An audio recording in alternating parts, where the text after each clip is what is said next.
Hello, Empress Tubers, and welcome back to Let's Play... Oh, I forgot a thing. Sorry. There are no wraiths anymore, don't worry.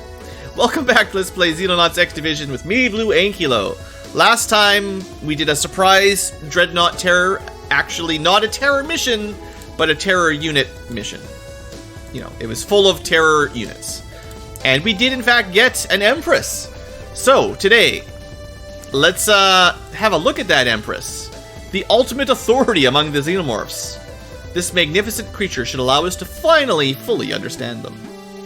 Well, sounds like something to research. In addition, the other main priority here is the dreadnought operator. He'll give us access to the computers.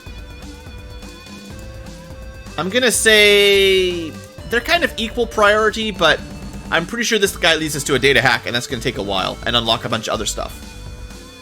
So we'll go hard on the operator first. I know, we could just spread it out, it's fine. Alright, research. We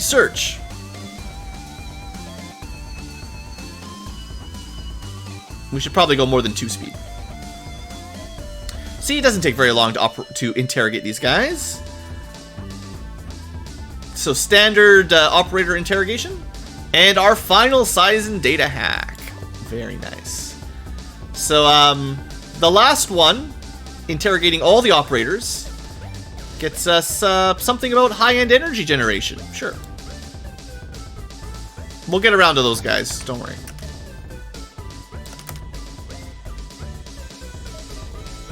Alright, so we're making a couple pulse pistols, that's fine. But now we can disassemble some of the new UFO stuff. We should have enough antimatter after this to make our upgraded antimatter minigun if we want. We also got a fair number of enemy smoke grenades, or enemy stun grenades, which is very useful. And yeah, not bad mission for rewards. We've got a relatively short list of actually useful inventory, or useful research to get now. There's a few more things we need to get in Phase 4 at this point, but there's not too many different things left. We need one more civilian operator from a terror mission, and that'll be the majority of it, to be honest. We're looking for anti-cores. There we go.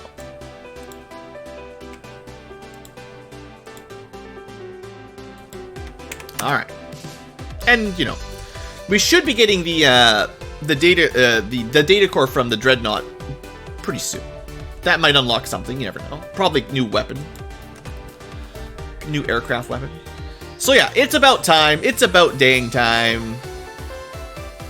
It seems awfully expensive, but finally we've got enough spare antimatter cores for me to build Mark 3. Then we'll unlock Mark 4 tomorrow and just use the same resources, but we'll see. I'm still very hopeful that we'll need a different resource for Mark 4. So, dreadnoughts! Well then. Well, here you have it, Commander, the ultimate expression of alien power. I don't even know what to call it, but I believe dreadnought would be a fitting name.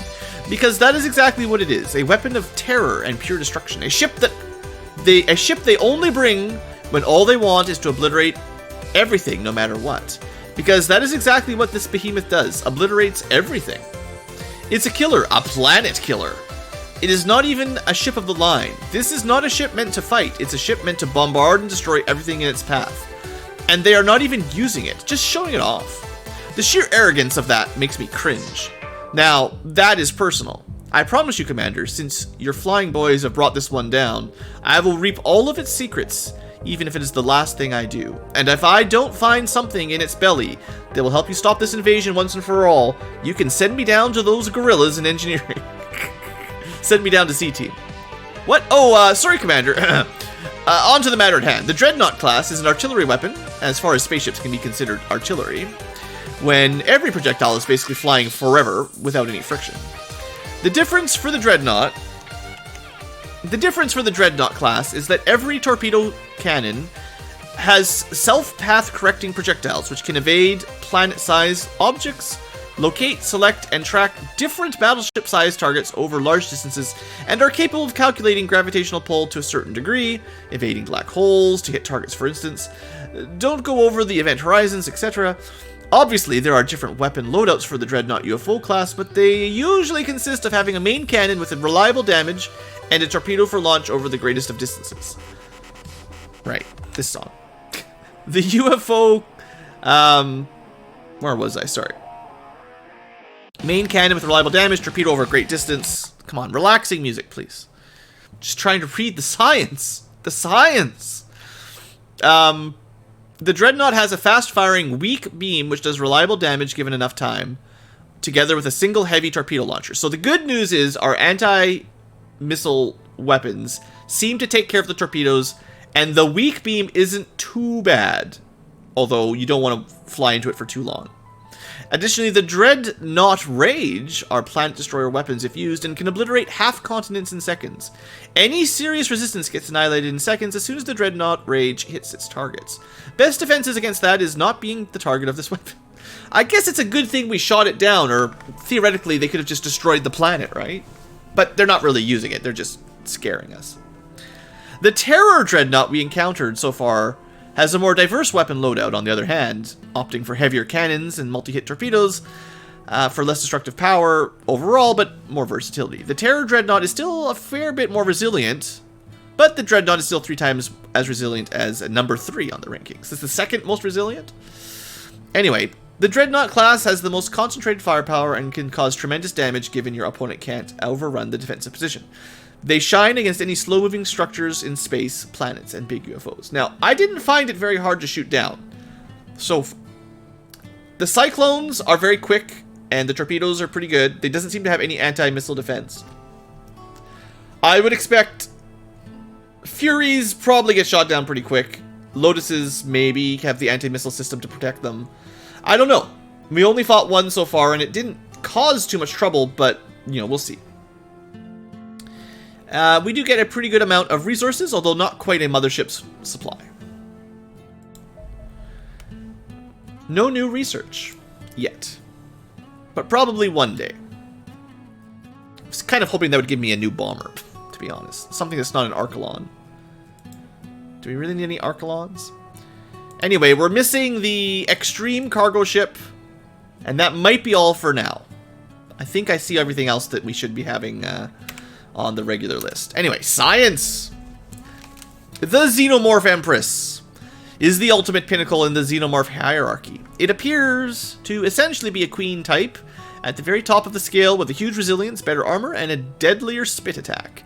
The armor is a logical progression of that of the Crimson Queen, so engage with Incendiary if you can, energy otherwise, so consider whether retreat isn't better than trying to wear away the armor with kinetic damage. Right. Our pulse minigun did do a lot of damage. Although, to be fair, the armor-piercing singularity cannon did kind of smoke her. I think our tank would reliably kill these, but we're trying to capture them, so it's difficult. But yeah, the tank can survive quite a few hits, and the AP cannon will still crush it. Given that... Oh, we've got some more weaknesses. Nice. Given that the Xenomorph Queens showed clear signs of intelligence, we decided to try and perform an interrogation of the Empress as well as an analysis, and received far more than we had expected. The Empress is indeed highly intelligent, and we are able to communicate with it thanks to Paul. Robert, stop that. No, You're Not Alone songs with lyrics. It's thanks to Paul. Remember Paul? It's been a while. Paul's our Sizen rebel that defected. He was the spy from Sizens, or the rebel that joined us, whatever. Anyway, that's Paul. While his thought processes are rather alien, we still manage to get a fair bit of sense out of it, although we may have misinterpreted some. Firstly, the Xenomorph is essentially a synthetic race engineered by the Praetors from a rather different base species. Although which one is lost to time, and timelines. Probably not known to us. The knowledge is passed from Empress to Queens through oral tradition in the form of epigenetic modifications. An Empress is rarely able to actually meet her offspring, and some losses are inevitable.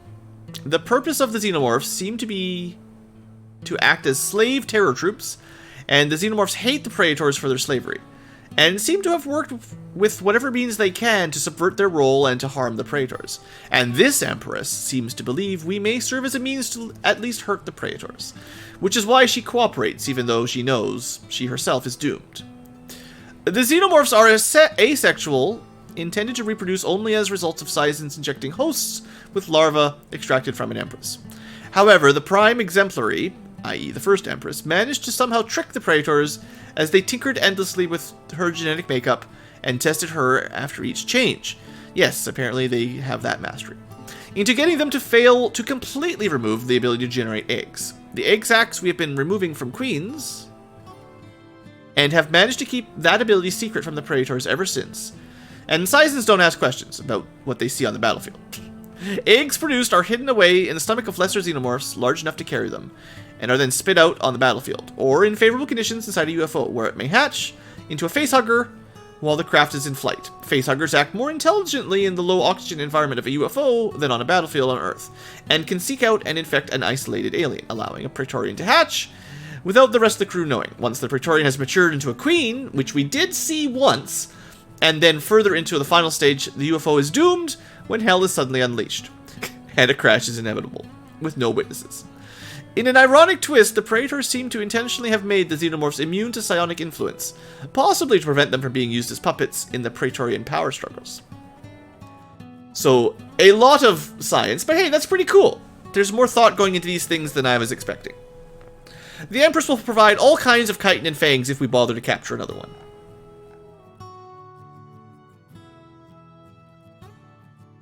Most disappointing Total War game reviewed by Blue. I never reviewed Thrones of Britannia. Devastator armor, yes. Oh, I was just leaving you guys there, just leaving you hanging. We've come up with a design for what we think is the ultimate personal armor. While it's closely related to Predator and probably means we won't have anywhere near enough alloys, almost every aspect of it's been improved. I just skipped this song. Research into alloy hardening, blah blah blah. Andron's armor, cool. Protected from chemicals because of xenomorphs, yay. HUD and targeting, nice. And basically, it's just the best walking tank you'll ever get. I know about Thrones of Britannia, Dima. I just never officially reviewed it. I did review Rome 2 a little bit. I made a video once upon a time. I was going to do a Let's Play of it, but then it turned out not great. Anyway, Devastator. That's probably going to take a little while to research. Back to research. It's a very exciting research phase. Alright, we got that antimatter minigun. No UFOs. Stay away. Alright, data hack number 10. The main thing is Sonic. So much Sonic. And maybe something else if you've got all the secrets. I wonder what the secret could be, guys. Oh, my... Thanks, VLC. It was that one song. It tried to pick up from where we left off. There. Not there. There. Now you can see. Hey there, Scarbamere. I fixed it. I fixed it before you said anything. I was already getting there. Anyway, what do you guys think the secrets? Right? There's some potential to combine data with research for other applications besides sonic weapons. What could it be? For now, Sonic. Now, this is probably a mech weapon, right? Cutting edge energy technology.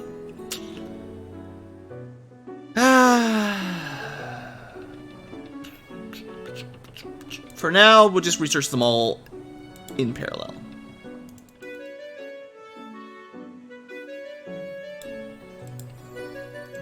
I'd like to get as many of these done before the next UFO attack as we can.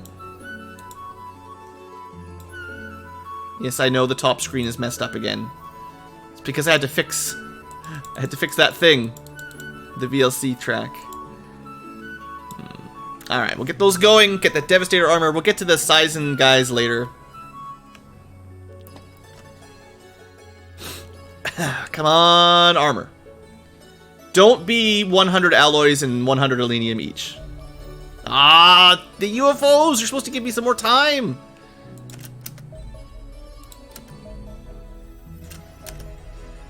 There's a reasonably high chance that we're not doing any of these missions unless I'm seeing something really interesting.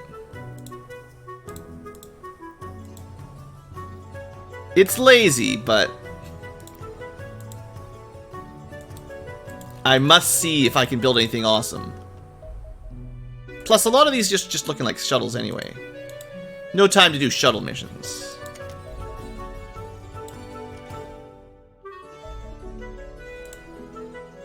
I wasn't expecting exactly that to happen, but hey.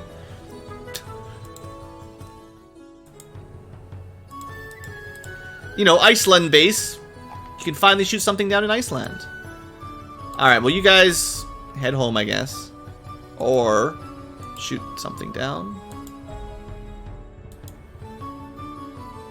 Oh, we do actually have some contrails down here. Or Corsairs. I should try to upgrade more Corsairs. They're not very good at this point in the game. This guy's right by one of my bases, so I don't like that. Torpedo Corvette, really nothing to worry about. There, just shoot him down. Easy. And then battle cruisers are a little bit more dangerous, surely. Let's just send a wave of Furies, which should be enough.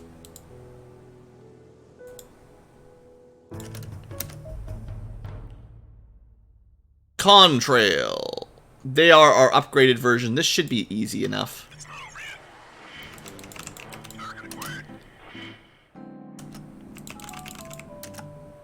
Okay, I did not do a very good job grouping up like I prefer to do. But we might have a decent roll.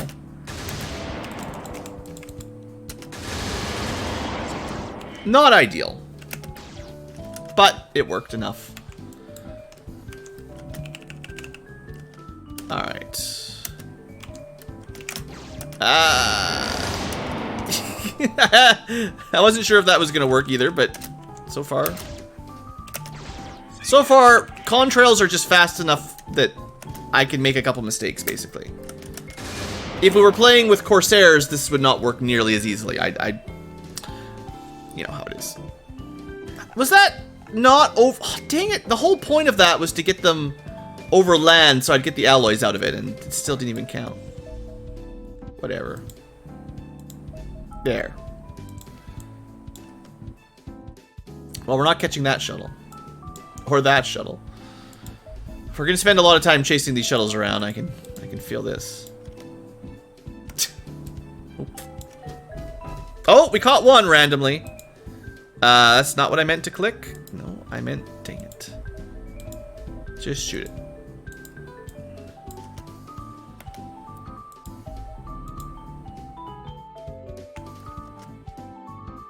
That one... Dang. UFOs? Battlecruiser lands every time.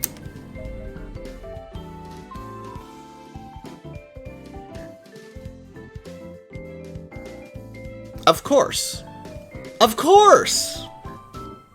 Well, B team, how are you guys feeling over there?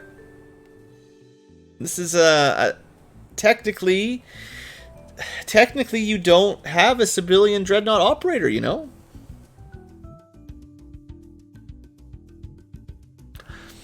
Well, we have to shoot it down. Or try.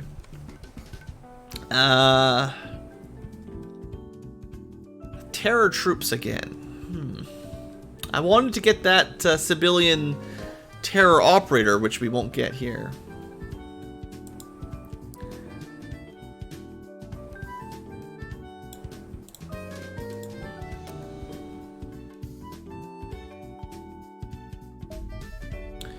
Alright, Cyclones, round one. So, dreadnoughts, eh? Dreadnoughts, eh?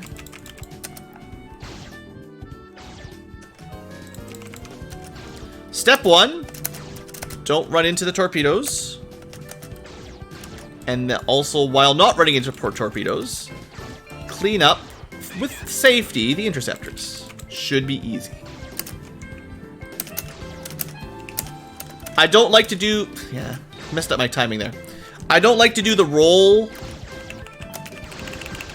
when... I don't want to roll into the beams when there's a torpedo on the way over, basically.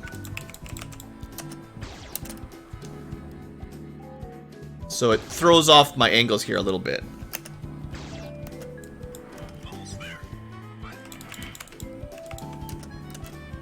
As you can see.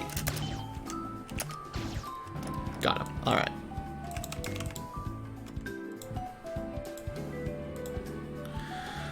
Okay, we don't have enough firepower to take it down, but we should be able to take it a long way. We can siphon off a lot of the HP with 4 singularity torpedoes.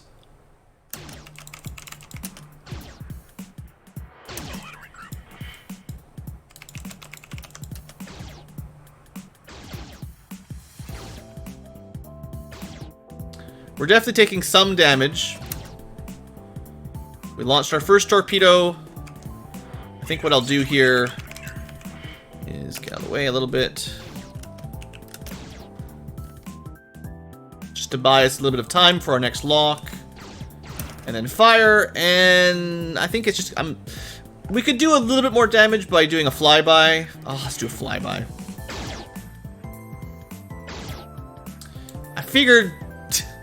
I don't know, that might not have been a great idea.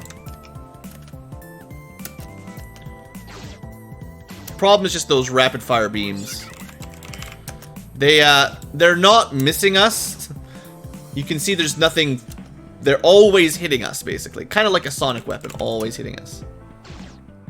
But they don't do a lot of damage.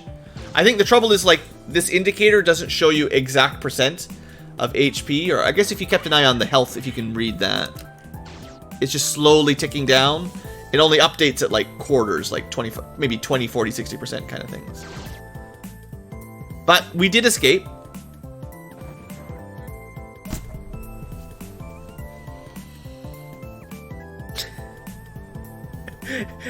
we stop using our anti-missiles once you're off the map, but the enemy torpedo doesn't care.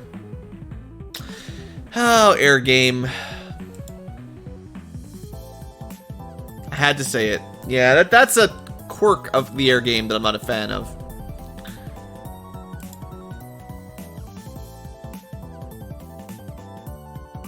I think the Lotuses can finish it off.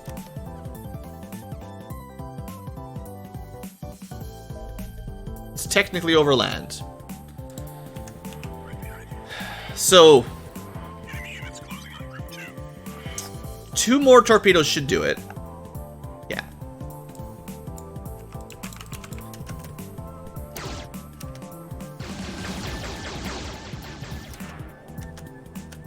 That's 2 big torpedoes and a bunch of little missiles. Just stay out of the way. Easy. If we had 3 cyclones in a group, we'd be able to take this out pretty easily, I think.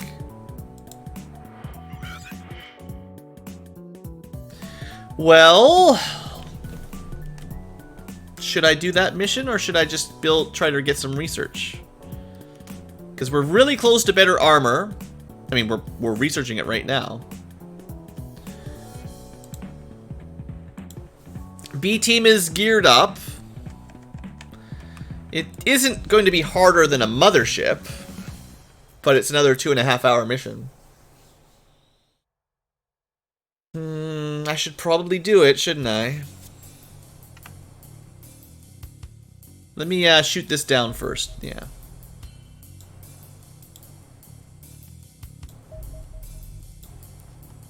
Well, future tubers, just for fun. I'm gonna put a save here. The answer is yes, we should do this dreadnought mission. But I would really like to see if this armor is any good. So we're gonna reload that and gear this mission up after this episode.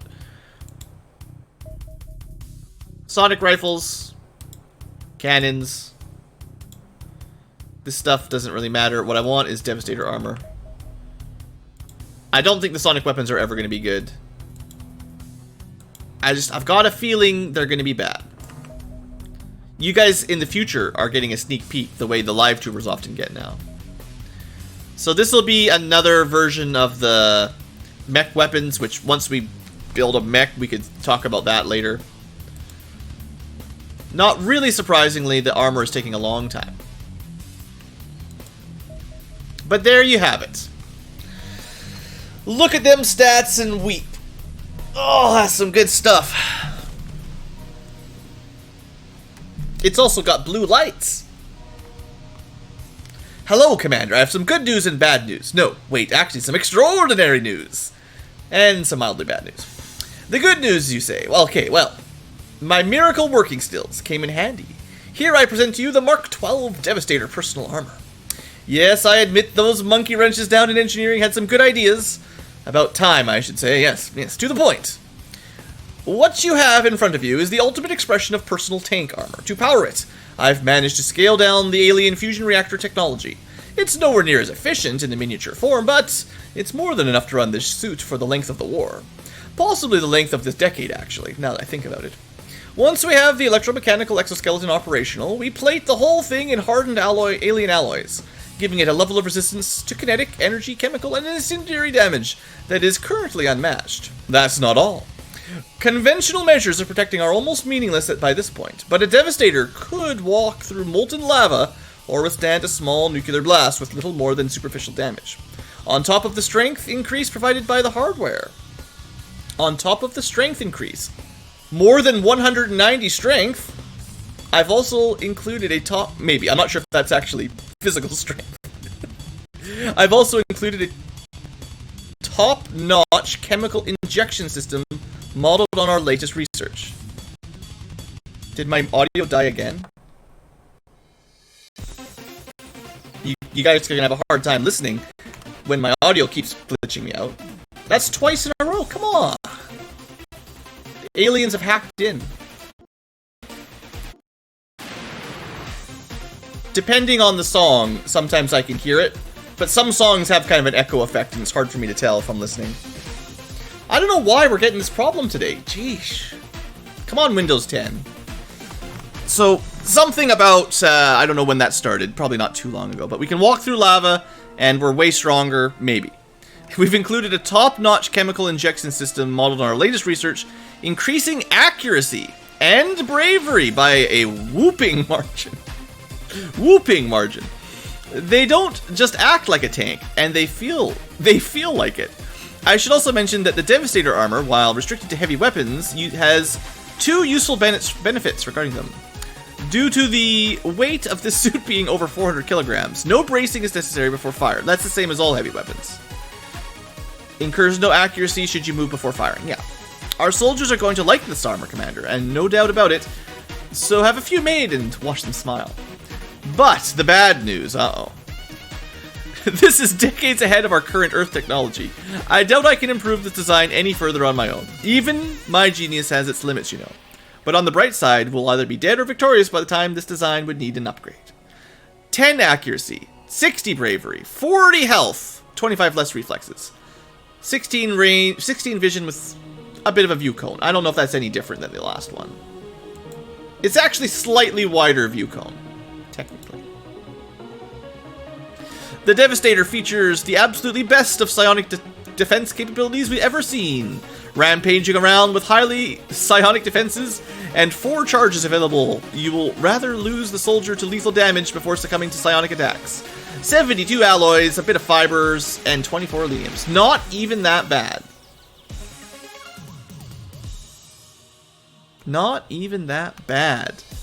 And 175 kinetic armor, 145 energy armor, 125 incendiary armor, and 105 chemical armor. It weighs nothing. Even though it weighs 400 kilograms, it weighs nothing. Yeah, I mean, that's a pretty good upgrade over the Ripper, you know. Plus 40 to chemical protection. We might survive 2 turns of chemical hybrid grenades. I'm sure the hybrid grenades will still hurt, but at least they won't die instantly. Lots of incendiary protection, probably enough to not die to fire, and so much kinetic protection. Beautiful. It's a thing of beauty. Well, that was fun. Now, the thing is, I should still do this mission, so we're gonna go back in time and do the mission, and then, you know, we'll look forward to building this armor shortly. But one thing, of course, we don't really have very many alloys left. So if I want to build 5, at least, that's 350 alloys. The fiber is fine, but that's 350 alloys and 150, more than that, 180 alenium. We do not have it. So we need to do missions and get more resources. B team has 1 alloy and 2 alenium. That's unfortunate. And C team has enough for 1. So altogether, we could probably make 3 right now. I think it's close, but we might be able to build 3 right now. Is there no easy way to get alloys? No. There's not enough alloys in this game. They should give me more alloys. Someone should mod it in to make a sub-mod that Blue gets extra alloys, so he doesn't have to grind for 5 more, not even 5 more hours, 50 more hours. The odds of me building 15 of those for 5 per base are still pretty darn slim. It probably won't happen. It's probably just going to be 5 for the A team, and that's the end of it. But we'll see what happens. Maybe I'll build 1 for each other base. Anyway, future tubers, we're going to go back in time, because... well, I'm actually surprised at how long that down dreadnought lasts. How long did they take before they disappear? There it is. We probably wouldn't have made it. Anyway, it's just interesting how long they last before they go away. Anyway, we've got this, should we do or should we not? We should. B team will set up, and we gotta capture a new civilian.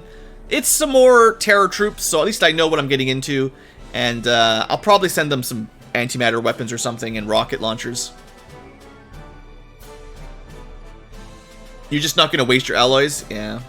24 hours for crash sites? That seems about right. Yeah, that's what I thought. Okay. Yeah. So, future tubers, hopefully you're excited about the armor. We will get the armor soon, and I will give a sonic weapon review once we've actually finished all that. But, yeah. The main thing here was the armor from that Empress, and we need to go... we actually need a civilian... we have 1 more data hack we need, and it's from the civilian terror operator. So, we'll get a terror mission soon, but next one will be a dreadnought. And this gets us our 2nd dreadnought, which is good. We've got both species of dreadnought out of the way. We're still missing an Andron terror ship, and that's about it, I think. We need a couple of civilian operators and some Andron, potentially, units, and that's it. So, thank you for watching, future tubers. Hope you're excited to get that armor going. We've got to do these missions to get the alloys, and then we'll get to show off the cool armor, hopefully. At least a couple. See you guys next time, and prepare for another gigantic mission.